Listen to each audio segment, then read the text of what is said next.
Di sebuah desa kecil bernama Arunika, hidup seorang anak bernama Arya. Ia dikenal sebagai anak terpintar di sekolahnya. Setiap ujian selalu mendapat nilai tertinggi, dan para guru pun sering memujinya. Namun, kepintaran itu membuat Arya menjadi sombong. Ia mulai merasa bahwa dirinya tidak membutuhkan bantuan siapapun. Ia menertawakan teman yang bertanya, dan sering menyela gurunya saat mengajar hanya untuk menunjukkan bahwa ia lebih tahu. Suatu hari, sekolah mengadakan perjalanan ke hutan Arunika, sebuah kawasan hutan lindung yang penuh dengan keindahan alam. Para siswa diajak berjalan kaki menyusuri jalur hutan bersama para guru. Namun Arya merasa jalur yang dipilih terlalu lambat dan membosankan.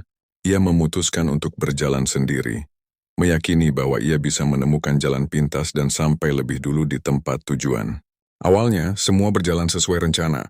Arya menikmati perjalanannya sambil menyenandungkan lagu kecil. Tapi tanpa sadar, ia telah berjalan terlalu jauh dan mulai kehilangan arah. Suara angin semakin kencang, dan cahaya matahari mulai menghilang di balik pepohonan. Arya mulai panik. Saat ia mencoba mencari jalan keluar, seekor kancil tua muncul dari balik semak. Anehnya, kancil itu bisa berbicara. Ia menawarkan bantuan untuk menunjukkan jalan keluar dari hutan, tapi Arya menolaknya. Ia bersikeras bahwa ia tahu arah dan bisa keluar sendiri. Namun setiap langkah yang diambil justru membawanya makin jauh tersesat. Hari mulai gelap, udara menjadi dingin, dan perut Arya mulai keroncongan. Kakinya lelah dan rasa takut menyelimuti pikirannya. Ia akhirnya duduk di bawah pohon besar dan menangis. Di saat itu kancil tua kembali datang dan duduk di sampingnya. Tanpa berkata apa-apa, kancil itu menatap Arya dengan lembut. Dengan suara lirih, Arya berkata, "Aku salah, tolong bantu aku."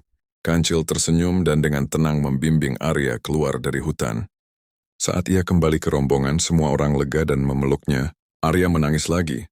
Tapi kali ini bukan karena takut, melainkan karena sadar betapa ia telah meremehkan orang lain. Sejak hari itu Arya berubah. Ia tetap pintar, tapi ia mulai mendengarkan orang lain, menghargai teman-temannya, dan belajar dari siapapun, termasuk dari seekor kancil kecil. Pesan moral: kepintaran sejati bukan hanya soal pengetahuan, tetapi juga kerendahan hati. Menyadari bahwa kita tidak selalu benar dan belajar menghargai bantuan orang lain adalah bagian penting dari kedewasaan.